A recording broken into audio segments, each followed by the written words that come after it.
DJ Sachin मलगाम।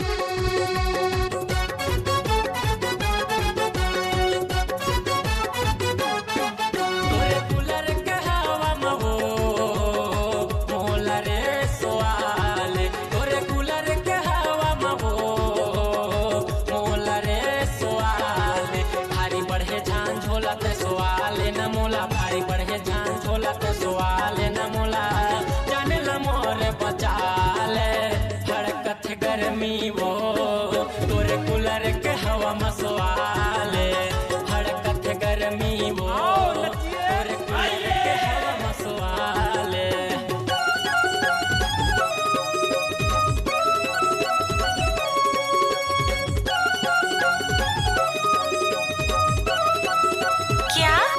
DJ Sachin जोगी लोहिया वाले।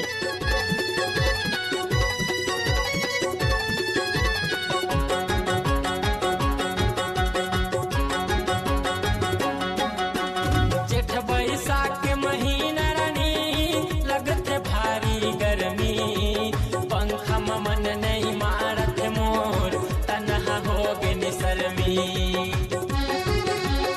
DJ Sachin जोगी लोहिया वाले। बैसाख के महीना रानी लगत भारी गर्मी पंखा मन नहीं मारत मोर तनहा हो गे निसरमी। पंखा मन नहीं मारत मोर तनहा हो गे निसरमी। जीव करे धक धक मन कर सक सक जीव करे धक धक मन कर सक। डीजे सचिन मलगाम। जानल मोर बचाले भड़कत गर्मी वो तोरे कूलर के हवा मसवाले भड़कत गर्मी वो तोरे कूलर के हवा मसवाले।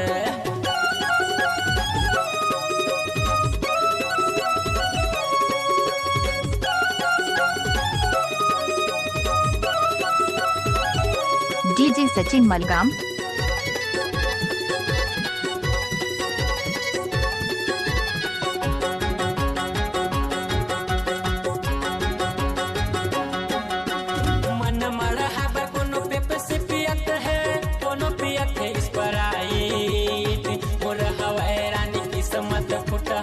नहीं है घर मलाई डीजे सचिन जोगी लोहिया वाले।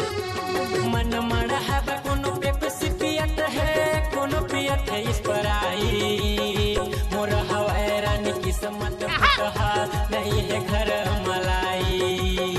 मोर हवाए रानी किस्मत फुटहा नहीं है घर मलाई। मन करे ताए पाए जीव होते आए बाए मन करे ताए पाए जीव होते आए बाए। जानल मोर बचाल भड़कत गर्मी वो तोरे कूलर के हवा मसवाले भड़कत गर्मी वो तोरे कूलर के हवा मसवाले। तोरे कूलर के हवा मो मोला रे सवाले तोरे कूलर के हवा मो मोला रे सवाले। डीजे सचिन मलगाम।